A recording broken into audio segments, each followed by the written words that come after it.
येणार. मग काय काय येऊ शकतात प्रश्न? बरोबर आहे. याच्या आधी कधी युद्ध झाली होती असं पण विचारू शकतात. एका साईडला नाव युद्धाचं, एका साईडला वर्ष जोडायला विचारू शकतात. किंवा एखादं स्पेसिफिक ऑपरेशन तुमच्या बेजेस मध्ये असे बोर्डवरती लावलेले बघा, भिंतीवरती असे वेगवेगळे ऑपरेशन लावले. 62चा वॉल लावलेले, 65चा लावलेले आहे ना, एकदा बघून घ्या. त्याच्यावरती प्रश्न येऊ शकतो. यावर्षी डिस्प्यूट्स लय महत्वाचे लक्षामध्ये. मला सांगा, सध्याच्या करंट मध्ये जे झालं त्यामध्ये कोणकोणता प्रश्न विचारला जाऊ शकतो, काय काय विचारलं जाऊ शकतं? आता जे वॉर झालं, वॉर नाही म्हणता येणार पण वॉरच होतं.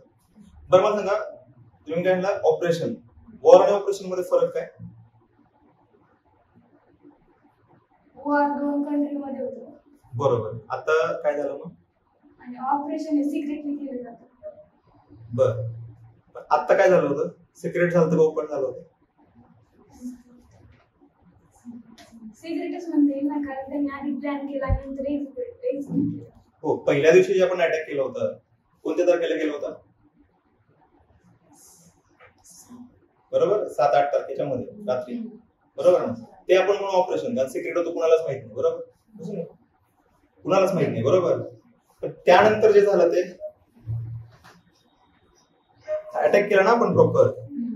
त्यांनी आपल्यावरती अटॅक केला, आपण त्यांच्यावरती अटॅक केला. तुम्ही व्हिडिओज पाहिलेत का ते? हॅपी दिवाळी. ओके. ते काय होते, सिस्टीम होती, अँटी मिसाईल सिस्टीम असते नाही का, किंवा ड्रोनच्या अगेन्स्ट आपण अँटी मिसाईल्स वापरतो, त्याचा वापर केला होता.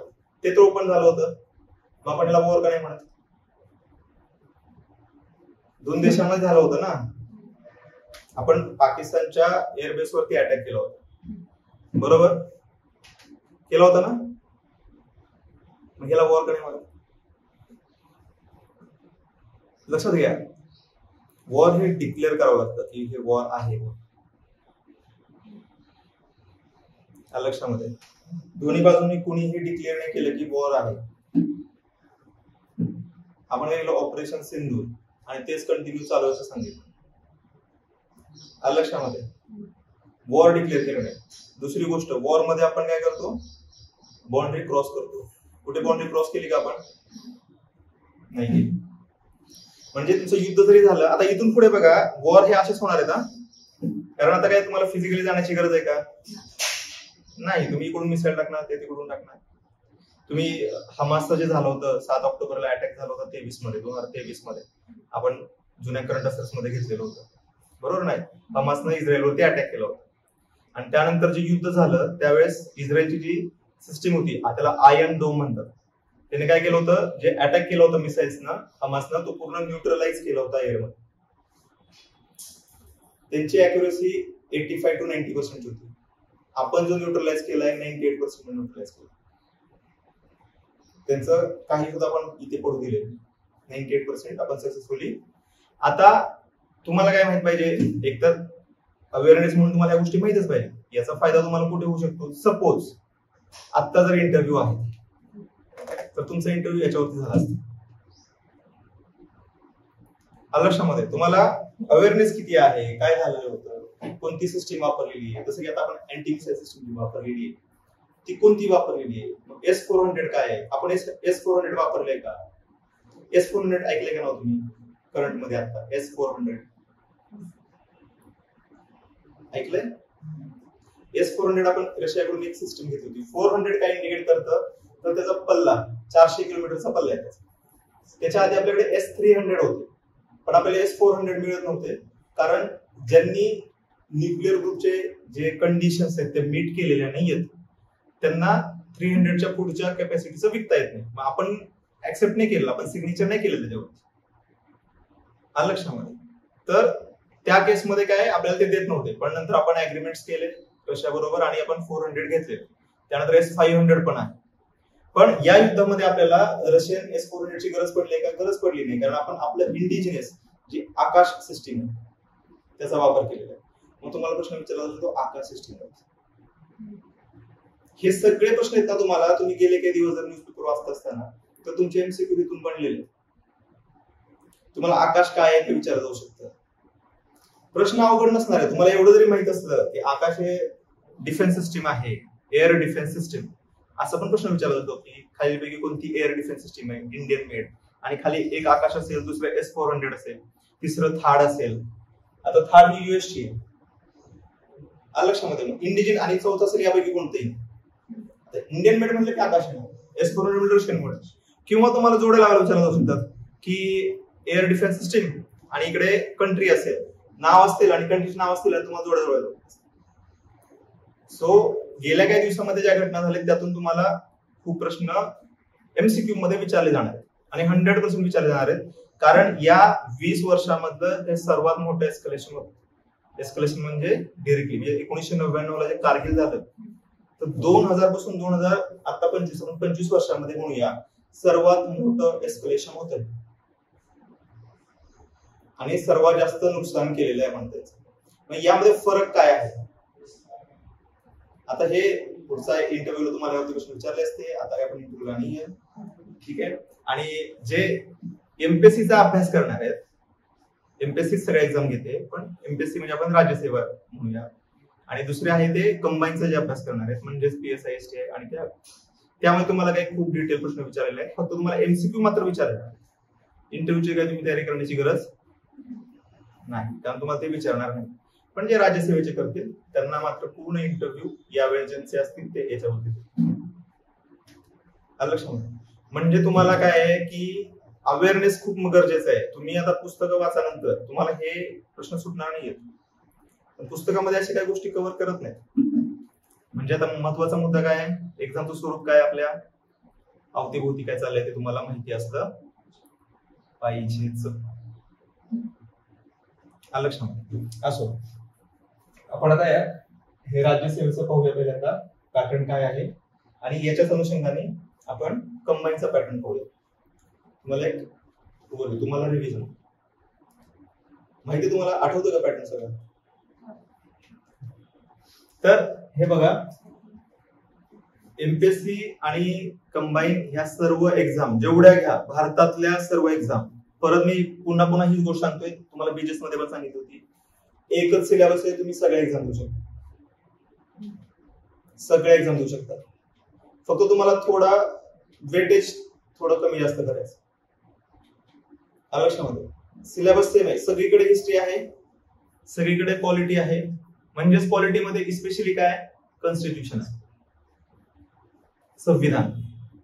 लक्षामध्ये सगळीकडे इकॉनॉमी आहे, सगळीकडे जॉग्राफी आहे.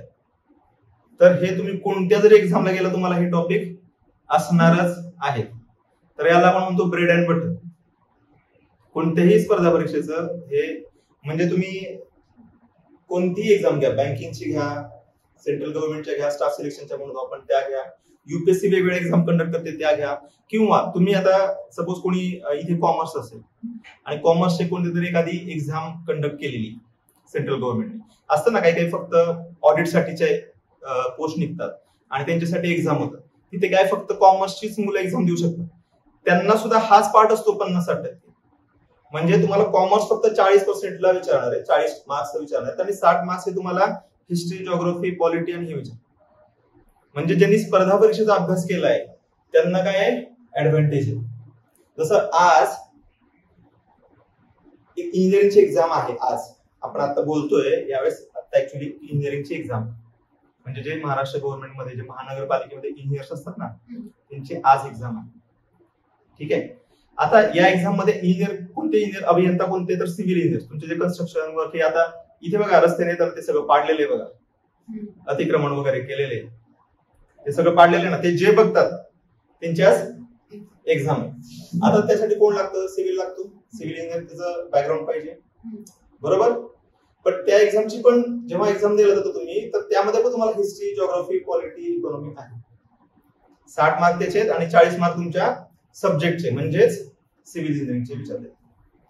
आणि सांगायला नको मेरिट 30-40% लागतं. म्हणजे तुम्ही कोणताही म्हणजे गव्हर्नमेंट जॉबसाठी कोणतीही एक्झाम द्या, कोणतीही, तुम्हाला हे करण्याचं, हे बायपास करून तुम्ही नाही सिलेक्ट होऊ शकता, थोडक्यात सांगायचं. आता मग वेटेज कमी जास्त म्हणजे काय, जर तुम्ही बँकिंग मध्ये एक्झाम देणार असाल तर तुम्हाला economy related current affairs, economy, त्या इकॉनॉमी मधला बँकिंगचा सेक्शन चांगला करावा. आलं लक्षामध्ये? समजतंय? तुम्ही आता मेन्सचा एक्झाम देणार असेल तर तुम्हाला सिलेबस सेम आहे, फक्त थोडा डेप्थ जास्त असते. आलं लक्षामध्ये? फरक काय आहे, का फरक ठेवलेला आहे असा, म्हणजे आता एक PSI आहे आणि एक DYSP आहे, त्याच्या एक्झाम मध्ये फरक का ठेवलेला आहे सांगू शकाल तुम्ही?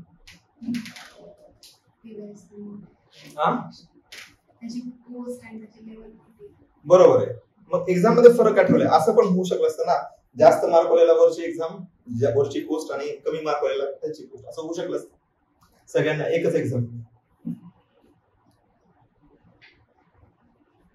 विचार करा. तुम्हाला दोन गोष्टी करायच्या लक्षात घ्या. तुम्हाला तुमचं थॉट प्रोसेस खूप प्रगल्भ करायची, कारण तुम्ही डिसिजन मेकर होणार आहे, तुम्हाला निर्णय घ्यायचे. मग आता फरक काय एक्झाम मध्ये, तर जे DYSP असेल, DC असतील, ते ग्राउंड लेवलला इथे काम करतात का बरं? जो PSI आहे किंवा PI जो आहे तो डायरेक्ट डील करतो गुन्हेगारांबरोबर, करेक्ट, लोकांबरोबर डायरेक्ट त्याचा संपर्क येतो. तुम्ही नॉर्मली रस्त्यावरती DYSP ला बघता का? मग DYSP काय काम करतो? Decision making.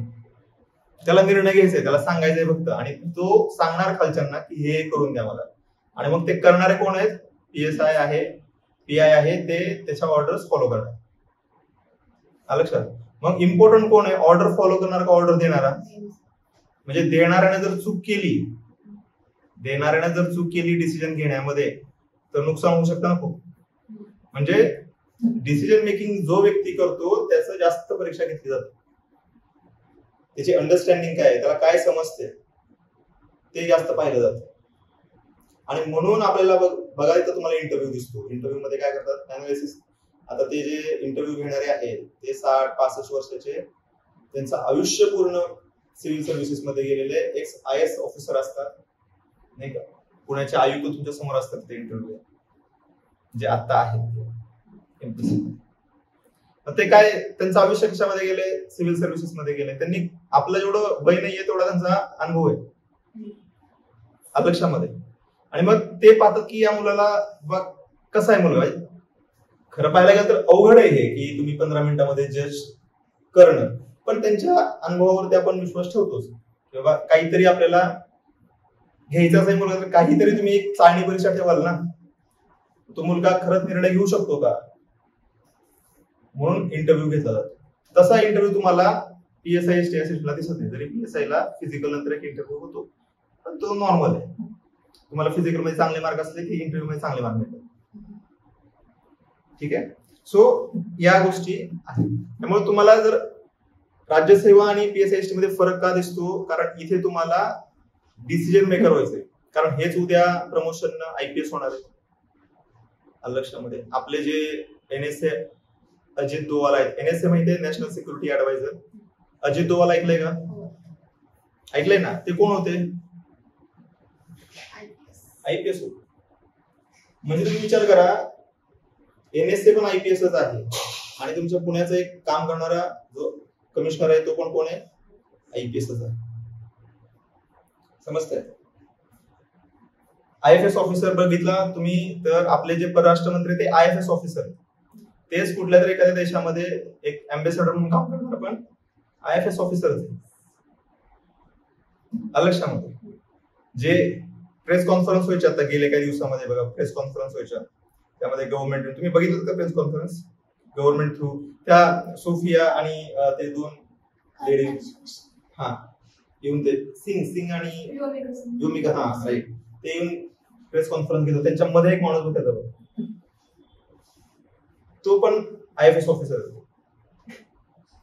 सचिवच आहे लक्षामध्ये. मग मुद्दा काय आहे या ठिकाणी आपल्याला सांगायचा मुद्दा हा आहे की तुम्ही वेगळं काही नाहीये. हे जे तुम्ही सगळे सेलिब्रिटी टाईप मोठे मोठे अधिकारी बघताना ते हेच आहेत जे तुम्ही जाणार आहे भविष्यात, आणि जेवढ्या लवकर तुम्ही जाणार आहे तेवढं तुम्हाला तिथे चान्स भेटतो. जेवढ्या लवकर तुमचं सिलेक्शन होणार आहे तर तुम्ही तिथे असणार आहे. आता बघा मला सांगा की जर तुम्ही 21, 22, 23 वर्षी तिथे पोहोचला तर तुमच्याकडे 40 वर्ष असतात सर्व्हिस, प्रमोशननी तुम्ही वर जाणारच आहे आणि मग तुम्हाला संधी भेटणार आहे तिथे. असे काही कंडिशन आहे. डिसिजन मेकर तुम्हीच असता. आता आपल्या इथं सगळ्यांना माहिती की पॉलिटिकल लीडर्स असतात, ते डिसिजन घेतात, बरोबर बरोबर आहे का? पण ते पूर्णपणे बरोबर नाही, कारण पॉलिटिकल लीडरला फारशा गोष्टी माहित नसतात. त्यांना सल्ला देणारे जे अधिकारी असतात ना, ते हेच अधिकारी असतात. तुम्ही पहा की कोणताही MLA असतो, आमदार वगैरे, त्याला एक सेक्रेटरी असतो. जो आमदार जेव्हा मंत्री होतो तेव्हा त्याला गव्हर्नमेंट एक सेक्रेटरी देतो. तो कोण असतो? तो एक अधिकारी असतो. मग तो DC असेल, तहसीलदार असेल, त्याला विचारल्याशिवाय काही काम करत नाही मंत्री, लक्षात घ्या. कारण जर त्याने कोणतं काम केलं जे चुकीचं असेल तर अडकणार कोण आहे? तोच अडकणार. म्हणजे ऍक्च्युली मंत्र्यांना काय करायचं ते ठरवतं कोण? त्याचा सेक्रेटरी. आणि त्याला तो दिलाय कोणी? गव्हर्नमेंट. कारण हा 5 वर्षासाठी आलेला आहे, याला काहीच माहित नाही, प्रोटोकॉल माहित नाही, कुठे सही करायची माहित नाही, हा काय करणार आहे का? बरं, हा शिकलेला असतो नसतो त्याचं बी काही नाही. एखादा जर इंग्लिश डॉक्युमेंट वाचायचं, काय वाचणार आहे तो डॉक्युमेंट वाचा? तुम्ही आता आपल्या आजोबाचे लीडर आठवा, तुम्हाला वाटतं का ते इंग्लिश डॉक्युमेंट वाचणार आहे? आलं लक्षामध्ये? मग तुमच्यासारखे अधिकारी ते सांगतात की हा इथे सही कर, तो सही करतो. म्हणजे याला काय म्हणतात? Steel frame. भारताची जी चौकट आहे, आपण आत्ताचा जो प्रसंग झाला युद्धाचा, त्यामुळे तुम्हाला स्टील फ्रेम किती स्ट्रॉंग असते तिथं दिसलं असेल तुम्हाला. आर्मीनं सर्व काही करून टाकलं. आलं लक्षामध्ये? बाहेर कोण काय सोशल मीडियावरती म्हणते काय, त्यांना काही देणं घेणं. आलं लक्षामध्ये? त्यांच्याकडे अधिकार आहे, त्यांनी त्यांचे एक्झिक्युशन केले, त्यांना काही फरक पडत नाही कोण काय बोलतो. आलं लक्षामध्ये? मग त्या स्टील फ्रेमचा भाग व्हायचा असेल तर तुम्हाला काय करावं लागतं? या एक्झाम द्यावे लागतात. आणि लक्षात घ्या, सोपं पण नाहीये, अवघड पण नाहीये. सोपं का नाहीये? कारण तुम्हाला ह्या 30-40 हजार म्हणूया, भले 3 लाख 5 लाख मुलं एक्झाम देतात, पण घाबरू नका, त्यातले 90% हे टाइमपास एक्झाम देत असतात. आलं लक्षात? फॉर्म भरलाय म्हणून भरलाय. आलं लक्षामध्ये? माझा मित्र करतोय म्हणून मी करतोय. किंवा मग ग्रॅज्युएशन नंतर काय करायचं, जॉब करायची इच्छा नसते, मग चला पुण्यामध्ये. आलं लक्षामध्ये? आणि मग ते 90% हे तेवढे सिरियस नसतात कॅन्डिडेट. हा, तुमचं कॉम्पिटिशन आहे ते 5 लाखापैकी जे 50,000 आहेत जे की सिरियस आहेत, त्यामुळे तुमचं कॉम्पिटिशन आहे, म्हणून अवघड आहे. आलं लक्षामध्ये? आणि खूप अवघड नाही म्हणजे सोपी पण आहे. सोपी का म्हणायचं? कारण अशी गोष्ट नाहीये ना की जी तुम्हाला समजूच नाही शकत. सिलेबस मध्ये असा कोणता पार्टच नाही. फॉर एक्झाम्पल 11वी-12वीला जे JEE चा अभ्यास करतात, IIT मध्ये जाण्याचा, एकदम डिफिकल्ट मॅथमॅटिक्सचे, फिजिक्सचे, केमिस्ट्रीचे सम असतात त्यांना. आता मला सांगा, मोस्ट ऑफ द स्टुडंट ते सोडवू शकतात का? सोडवायला ते कळले पाहिजे. आता प्रत्येकाला अवघड फिजिक्स समजू शकता का? फिजिक्स तुम्हाला सोपं जातं का? आहे का कोण? फिजिक्स सोपं जातं, केमिस्ट्री सोपं जातं, मॅथ्स नाही. त्यामध्ये पण जर तुम्ही डेरिव्हेटिव्ह, इंटिग्रेशन वगैरे अवघड टर्म्स घ्यायला सुरुवात केली तर ते अवघड जाणार आहे ना. म्हणजे जी गोष्ट समजायलाच अवघड जाते तिथं तुम्ही कॉम्पिट कसं करणार आहे? ज्याला ते समजले त्यांना खूप सोपं आहे. पण ही जी एक्झाम आहे इथे समजायला अवघड असं काही नाहीये, लक्षात घ्या. म्हणून सोपी. यामध्ये तुम्हाला काय आहे? भारताचा इतिहास, जो की काय समजायचं नॉर्मल आहे. फॅक्ट्स अँड फिगर्स आहेत. भारताचं संविधान काय आहे? फॅक्ट्स अँड फिगर्स आहेत. समजण्यापेक्षा अवघड असं काही नाही. आर्टिकल 14 काय म्हणतं, 15 काय म्हणतं, 16 काय म्हणतं, माहिती असेल विषय संपला. कुठलंही रॉकेट सायन्स नाहीये. डेल्टा, थीटा, गॅमा असलं काही नाही. एकदम सोपं. इकॉनॉमी म्हणलं एकदम सोपं. बँक काय करते, RBI काय करते, मॉनिटरी पॉलिसी काय, फिस्कल पॉलिसी काय, एकदम सोपं. आता ह्या सगळ्यांमध्ये अवघड काय असेल ना स्पर्धा परीक्षेमध्ये, तो सायन्स असेल. लक्षात तुम्ही बघा, पेपर काढा, मुलांना विचारा, तुम्ही एक्झाम द्या, तुम्हाला समजेल की यामध्ये पण मुलांना अवघड काय जातं? सायन्स जातं. आणि त्यानंतरचा अवघड टॉपिक कोणता आहे? इकॉनॉमी. आलं लक्षामध्ये? जो की तेवढा अवघड नाहीये, पण त्यातले त्यात अवघड जातो. बाकीचा जो सगळा सिलेबस आहे तो रट्टामार सिलेबस आहे. आलं लक्षामध्ये? तुम्हाला फक्त हार्डवर्क करायचं. कठोर मेहनत करायची. तुम्ही जर 2 वर्ष कठोर मेहनत घेतली, एक लक्षात घ्या, तुम्ही भारतामध्ये महाराष्ट्रामध्ये कोणत्याही एक्सपर्ट कडे जा, ज्याने एक्झाम दिलेली आहे, ज्यानं सिलेक्ट झालेलं आहे, लक्षात घ्या, जुने क्लास घेत आहे, कुणाकडेही जा, कुणाकडेही तुम्हाला ते एकच गोष्ट सांगणार आहे, डोक्यामध्ये बाहेरचा विचार न येता तुम्ही जर 2 वर्ष कठोर मेहनत करू शकत असाल तरच तुमचं सिलेक्शन होऊ शकतं. तुम्हाला बरेच जण वेगवेगळी उदाहरणं सांगतात की जसं उदाहरणार्थ आता मध्यंतरी एक मुलगा दुर्दैव म्हणून IPS झाला.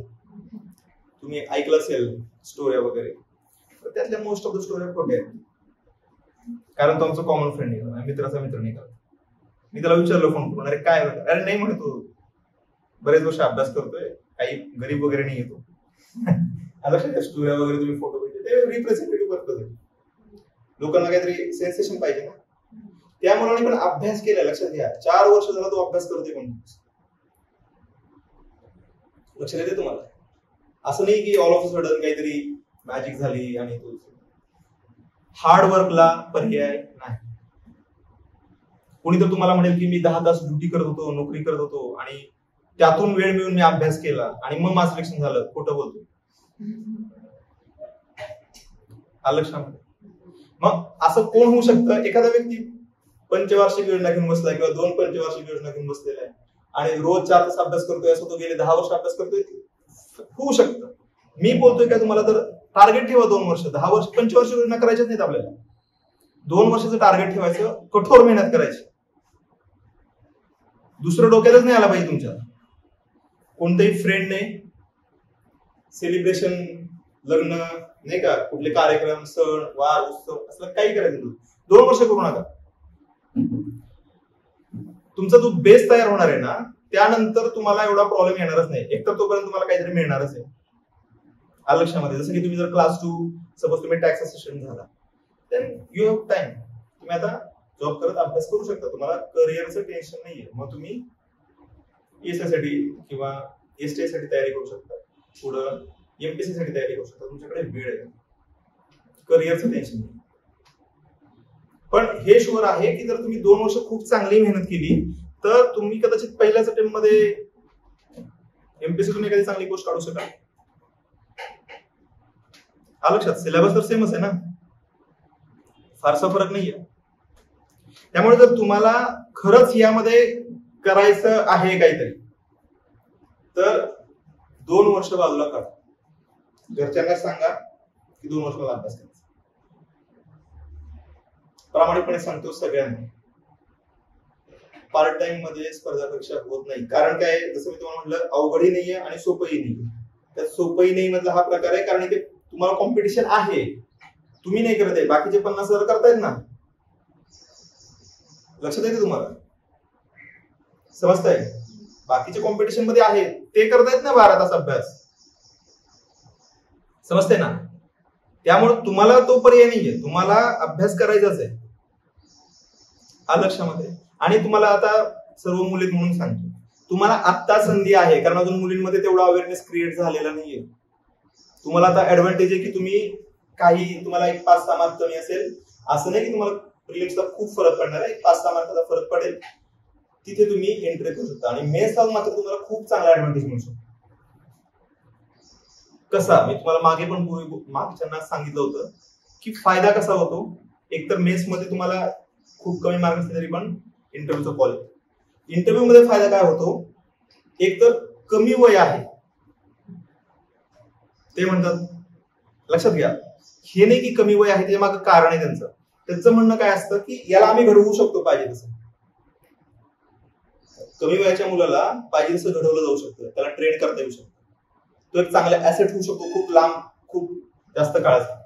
पण एखादा 30-35 वर्षाचा व्यक्ती असतो, त्याचे विचार बनलेले, फिक्स झालेले, तो फारसा चेंज होत नाही. लक्षामध्ये. सो तुम्ही जर कमी वयाचे आहात, तुम्ही इंटरव्ह्यू पॅनल समोर गेलेला आहे, तर तो 65 वर्षाचा मुलगा तो माझ्यासमोर 21 वर्षाची मुलगी असतो, तो जास्त ग्रिल करत नाही तुम्हाला आपोआप ऍडव्हान्टेज भेटतो. इंटरव्ह्यू मध्ये जास्त मार्क मिळतात. तुम्ही जेवढे मागचे बऱ्याच वर्षाचे तुम्ही इंटरव्ह्यूचे मार्क काढा, येतो लिस्ट येते एमपीएससीची, त्यामध्ये काय करायचं, एज दिलेलं असतं त्यांचं. एज म्हणजे काय असतं, बर्थ डेट दिलेली असते. त्या सर्व मुली काढायच्या की ज्यांचं एज कमी आहे आणि त्यांच्या पुढे इंटरव्ह्यूचे मार्क बघायचे. सगळ्यांना चांगले मार्क असतात. लक्षामध्ये. त्यामुळे तुम्हाला ऍडव्हान्टेज भेटणार आहे. अभ्यास करून तुम्हाला एक मार्कासाठी स्ट्रगल करावं लागतं. तिथे तुम्हाला केवळ तुम्ही तिथपर्यंत पोहोचलाय स्ट्रगल चांगला अभ्यास करून, ती मॅच्युरिटी दाखवली. कारण तुम्ही तिथे पोहोचलाय म्हणजे जास्त वयाच्या बऱ्याच मुलांना तुम्ही मागे टाकलेलं आहे मेन्स मध्ये, म्हणून तुम्ही इंटरव्ह्यू पॅनल समोर आलेला आहे. तुमचं कष्टच दाखवतंय ना ते तुम्हाला रिवॉर्ड होतं इंटरव्ह्यू मध्ये. तुम्हाला 10 ते 15 मार्क एक्स्ट्रा मिळतात इतरांपेक्षा. लक्षात. त्यामुळे हे डोक्यात ठेवा, तुमची ही तयारी असेल तर तुम्ही सुरुवात करा. जर तुम्हाला हा इश्यू असेल की नाही मला बऱ्याच रिस्पॉन्सिबिलिटी आहेत बाकीच्या या आहेत, तर मग तुम्ही पहिल्यांदा जॉब घ्या आणि रोज 2-3 तासाचा फाउंडेशन टाईप अभ्यास करा, नाही का. म्हणजे 85 टाईप, मी या वर्षी हे 2 टॉपिक चांगले करेन, मग हे करेन, मग असं 3-4 म्हणजे लॉंग व्हिजन आहे, 3-4-5 वर्षाचं. पण जर तुम्ही तुमची तयारी असेल, तुम्ही करू शकत असाल तर तुम्ही 2 वर्ष काढा. जर तुमचे आणि तुम्ही काढू शकता कारण तुम्ही कॉलेज. लक्षामध्ये. बरेच मुलं आपल्या इथे जे सिलेक्ट झालेली आहेत, मयूर गोवीकर म्हणून होता 2014-2015चा IAS ऑफिसर, तो सीयूटी मध्ये होता त्यावेळेस. तो कॉलेजच्या 3rd इयर पासून अभ्यास करतो आणि कॉलेज झाल्यानंतर 2 वर्षांनी सिलेक्ट झाला. सो 4 वर्ष काय करत होता कंटिन्युअस. पण डिग्री झाल्यानंतर तो दुसऱ्या वर्षी सिलेक्ट झालाय ना. लक्ष देते मला काय म्हणते. तो ऍडव्हान्टेज आता तुम्हाला भेटणार आहे, तुम्ही कॉलेजमध्ये घ्यायचा. तुमचा पाया तयार होणार आहे या 2 वर्षामध्ये आणि त्यानंतर डिग्री कंप्लीट होईल. ते 1 वर्ष तुम्हाला म्हणजे होतं कसं की जसं तुम्ही डिग्री झाली त्यानंतरच्या एक्झाम मध्ये तुम्ही सिलेक्ट होता, मग तुम्ही त्यांना सांगू शकता मी काहीच अभ्यास केला नाही, 1 वर्ष माहिती झालं. लक्षामध्ये सांगू शकतो. पण तुम्हाला मेहनत मात्र करायची. तुम्ही मेहनत लपवू शकता, करावी तर लागणारच आहे. लोकांना तुम्ही सांगू शकता की मी नाही का अभ्यास न करता सिलेक्ट झाले, पण अभ्यास तर करावा लागणार आहे तुम्हाला, त्याशिवाय तर होणार नाही कारण बाकीची मुलं करत आहेत. लक्षामध्ये. So hard work. आणि तुम्ही म्हणाल की यार कॉलेजचे नाही का इव्हेंट्स आहेत, बऱ्याच गोष्टी, जेवढं म्हणून तुम्हाला कमी करता येईल ना. तुम्हाला डिग्री हवी, त्यापेक्षा वेगळं काही हवं नाही. लक्षामध्ये. तुम्हाला माहितीये का 11वी-12वीला ज्या मुलांना JEEचं प्रिपरेशन करायचं असतं IIT मध्ये जाण्यासाठी किंवा AITREE नॅशनल CET ज्यांना NITs मध्ये जायचं असतं, ते मुलं 11वीला ऍडमिशन घेतात. 11वी-12वीला जात नाहीत कधी. माहिती तुम्हाला कॉलेजमध्ये कधी जात नाही 11वी-12वीला. ते फुल टाइम अभ्यास करत असतात. ते जे क्लासेस असतात ना त्यांचंच 11वी-12वीचं असं कागदावरती प्रेझेंटी असते त्यांची. प्रॅक्टिकल सगळं ते होत असतं तिकडे, ते कधी जात नाही, ते फक्त अभ्यास करत. आणि असं भारतामध्ये खूप लोक करतात. खूप लोक म्हणजे तुम्ही सगळेच म्हणा एक प्रकारे. JEE आणि AITREE तुम्ही कोटा पॅटर्न ऐकला असेल. आता तुम्ही रस्त्याने जाताना बघा सगळीकडे IIT JEE मोठे मोठे फोटो दिसतात नाही का. बरेच आता युट्यूबवर सुद्धा प्रमोट करायला लागले वेगवेगळे क्लासेस आहेत JEE. त्या सगळ्यांचं काय, ते कोणी कॉलेजमध्ये जात नाही का, त्यांना माहिती 11वी-12वी पास करायचे, एक्झामचा पेपर द्यायचे, पास करायचे. तुम्हाला जर स्पर्धा परीक्षा करायची आहे तर तुम्ही डिग्री फक्त घ्या, स्पष्टपणे सांगतो.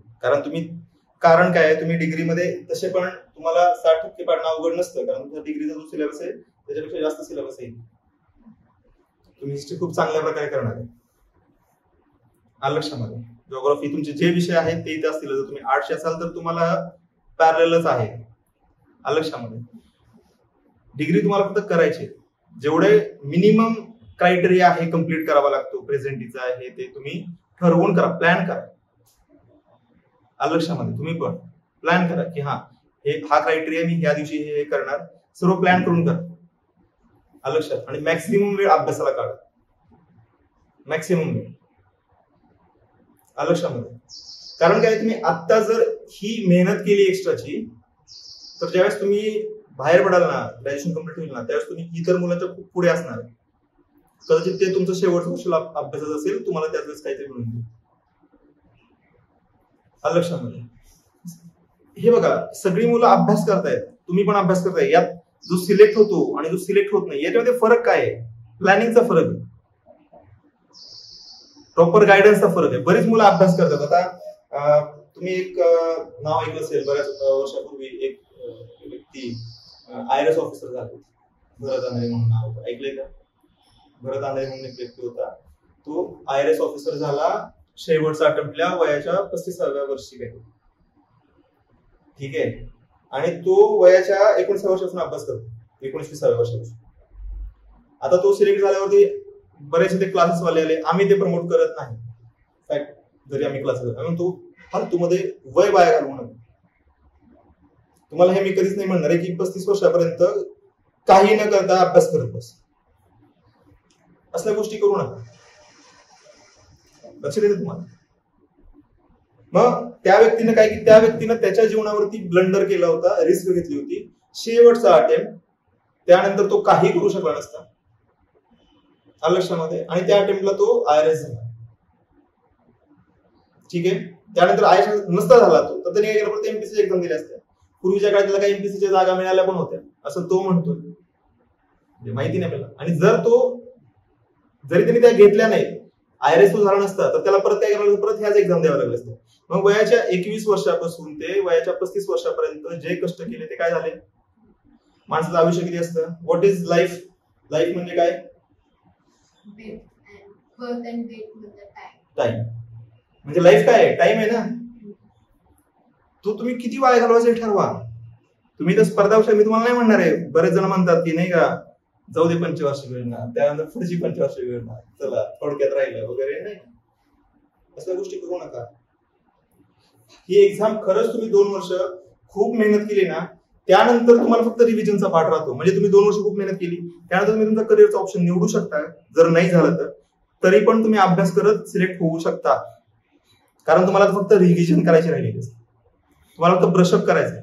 म्हणजे बघा, जसं आता एक बुक आहे, ते बुक जेव्हा तुम्ही पहिल्यांदा वाचता, तुम्हाला कसं महिनाभर लागतं, कारण तुम्हाला समजलं नसतं. तुम्ही दुसऱ्यांदा वाचता, 3 आठवड्यात परत वाचता.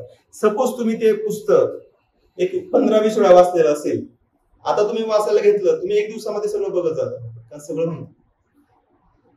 जर तुम्ही 2 वर्ष तेवढी मेहनत केली, तर तुम्हाला फक्त रिव्हिजन, जे शेवटची रिव्हिजन म्हणतो ना आपण, फक्त तुम्हाला रोज रिवाइज करायचा मुद्दा आहे लक्षामध्ये. त्यामुळं हे डोक्यात ठेवा की कुणी जरी म्हटलं, कारण क्लास चालवणारे सुद्धा ह्या गोष्टी बोलतात, मी तुम्हाला स्पष्टपणे सांगतो, त्यांच्या बळी पडू नका. तुम्हाला कोण म्हटलं की पंचवार्षिक योजना करायची, टाटा बाय बाय करा लक्षामध्ये. कारण कसं असतं, क्लास असतो, लायब्ररी असते, 5 वर्षाची लायब्ररी, एक माणूस सेट झाला लक्षात, तुमचं करिअर जाणार, तुमचा वेळ जाणार लक्षात.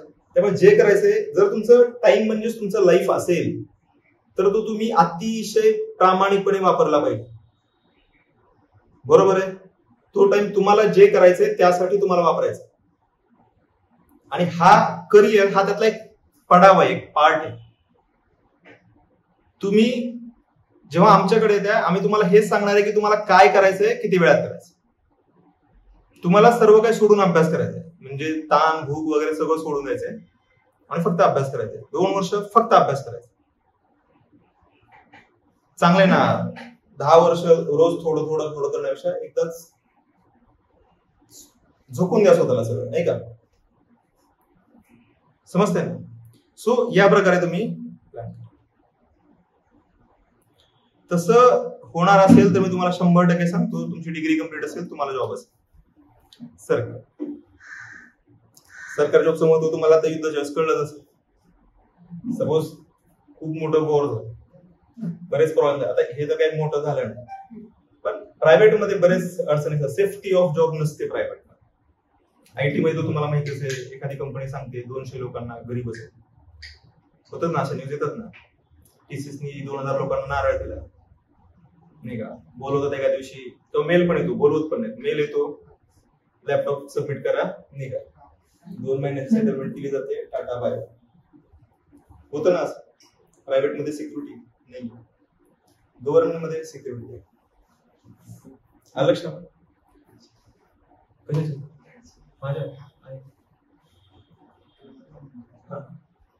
तर हा तुम्हाला प्रायव्हेट आणि गव्हर्नमेंट मधला फरक समजून घ्या आणि मोटिवेशन क्रिएट करा. मी 10 वेळा तुम्हाला जरी लेक्चर हे घेतलं तरी मी तुम्हाला एकच परत गोष्ट रिपीट करणार आहे, पूर्वी पण केली होती. जर तुमचं इंटरनल मोटिवेशन नसेल तर तुम्ही काही करू शकत. तुम्हाला काहीतरी मोटिवेशन पाहिजे जे तुमचं स्वतःच आहे. कोणतरी दुसरा सांगतो, कुठेतरी एखादा युट्यूबचं नाही का शॉर्ट्स बघितले, इंस्टाग्रामचे, युट्यूबचे वगैरे, आपलं तर पूर्वी बोलणं झालेलंच आहे. It's a business. बाहेरचं म्हणजे उधार मोटिवेशन फार काय टिकत नाही. तुमचं स्वतःचं मोटिवेशन पाहिजे. तुम्हाला काय करायचंय. म्हणजे बऱ्याचदा नाही का लोकांचं मोटिवेशन हे असं असतं की व्हिडिओ बघितला, मोटिवेशन येतं, 2 दिवस अभ्यास करतात, परत युट्यूबकडे जातात, परत शॉर्ट बघतात, परत काहीतरी मोटिवेशन, मग ते नाही झालं की आता पुस्तक घेऊन येतात, पुस्तक वाचलं, मोटिवेट झाला, परत 4 दिवस अभ्यास. तुम्हाला 2 वर्ष करायचंय, 4 दिवस नाही करायचं. तर तुम्हाला स्वतःचं मोटिवेशन पाहिजे. सो ज्यावेळेस तुम्ही मोटिवेशन ठेवणार आहे त्यानंतर जो अभ्यास करणार आहे तो तुमचा डिसिप्लिन ना ठरवून अभ्यास करायचा. आलं लक्षामध्ये? करा. आलं लक्षामध्ये? सगळ्यात इम्पॉर्टंट तीच गोष्ट आहे. आता हे जे 4 तुम्ही जर पेपर 1 हा जो स्कीम ऑफ एक्झामिनेशन आहे, पेपर 1 आणि हा इथे कंपल्सरी लिहिलेला 200 मार्क्स आहेत, 100 प्रश्नच आहे. आणि इथे क्वालिफाईंग दिलंय 200 मार्क्स, इथे 80 प्रश्न असतात. यालाच आपण सीसॅट म्हणतो, पॅसेज वगैरे असतात त्यामध्ये, मेंटल एबिलिटी, लॉजिकल रिझनिंग. इथे पासिंग आहे, त्यामुळे हे काही एवढं लक्ष देऊ नका, सोपं आहे. हा मेन आहे पेपर 1, त्याला आपण GS1 सुद्धा म्हणतो. याच्यामध्येच ते चालू घडामोडी नाही का, इतिहास, भूगोल, नागरिक सगळं सगळं काही पेपर 1 मध्ये आहे.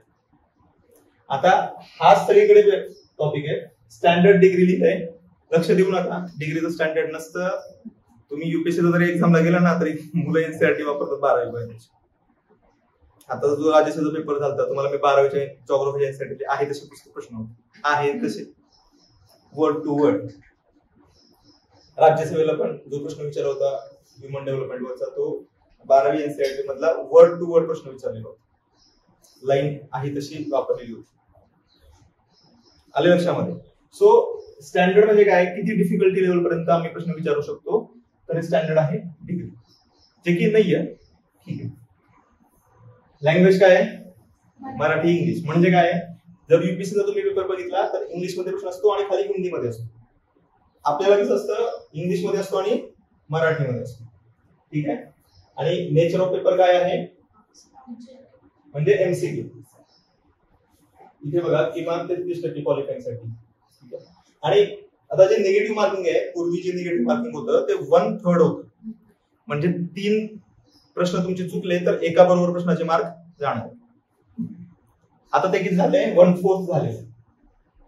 म्हणजे आता 4 प्रश्न चुकले तर एका बरोबर प्रश्नाचे मार्क जाणार. आलं लक्षामध्ये? म्हणजे आता काय उलट सोपं केलं आहे. पूर्वी कंबाईन म्हणजे PSI, STI, असिस्टंट ASO म्हणून आपण, त्यांना 1/4 होतं. राज्यसेवेला 1/3च होतं. आता सर्वांनाच काय केलेलं आहे, 1/4 केलेला. आता हा सर्वात महत्वाचा पार्ट आहे. बुक्स वगैरे सगळ्यांपेक्षा सगळ्यात महत्वाचा पार्ट आहे. अगेन लक्षात घ्या, 100-60 बुक गोळा करायचे नाही. तर तुम्हाला बरेच जण सांगेल नाही कसं होतं माहिती का, आपल्या इथं PR एजन्सी खूप स्ट्रॉंग असते, ऍडव्हर्टायझिंग एजन्सी खूप स्ट्रॉंग असते. एखादा क्लास येतो, तो क्लास एक पुस्तक काढतो, इतिहास काय बदलणार आहे का? बदलणार आहे का? नाही बदलणार. तो क्लास येतो, पुस्तक काढतो नाही का, प्रमोशन साठी एखादा अधिकाऱ्याला बोलवतात, मग ते लगेच सगळीकडे पुस्तक खूप भारी पुस्तक. मग तुम्ही ह्या वेळेस ते इतिहासाचं पुस्तक येतो, पुढच्या वर्षी दुसरा कोणता येतो तो पुस्तक काढतो. प्रत्येक वर्षी सगळे क्लासेस स्वतःचं पुस्तक काढत असतात, त्यातून परत त्या क्लास नोट्स देतात. लक्षात बदलत काही नाही, तेच असतं. लक्षात घ्या, काही बदलत नाही. लक्षामध्ये? त्यामुळं पहिली गोष्ट म्हणजे आपल्याला सोर्सेस अतिशय कमी ठेवायचे.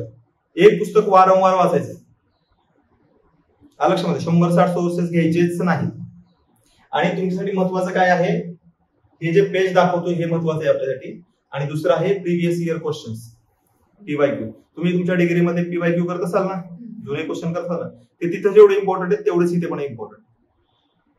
कारण इकॉनॉमीचे बरेच असे टॉपिक आहेत ज्याच्यावरती आयोगाने कधी प्रश्न विचारले नाहीत, पण जे सिलेबस मध्ये पण आहेत आणि सगळ्या पुस्तकांमध्ये कोळंबे बसून नाही का दीपस्तंभ ह्या सगळ्या पुस्तकांमध्ये तुम्हाला टॉपिक दिसतात, तेव्हा आयोग कधीच प्रश्न विचारत लक्षामध्ये. कारण आयोग कशा प्रश्न विचारतं, चालू मध्ये जे चालू आहे त्याच्यावरती प्रश्न विचारतं लक्षामध्ये. मग आपल्याला माहितीये अर्धा पेपर तर फुटलेला आहे लक्षात घ्या.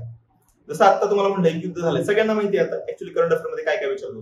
तुम्ही जर हे युद्धाचे रिलेटेड सगळे पैलू कव्हर केले तर तुमचे नाही म्हटलं तरी बघा, आता उदाहरण सांगतो मी तुम्हाला. न्यूक्लिअरची थ्रेट होती, बरोबर आहे. कोणी जर म्हणलं बाबा तिथं न्यूक्लिअर साईट वरती अटॅक झाला आणि रेडिएशन एक्सपोजर झाले आणि मग त्यामधून काय झालं की अमेरिकेने इंटरव्हेंट केलं. मग इजिप्त मधून काही विमान आले का, तर ते बोरॉन घेऊन आले, कारण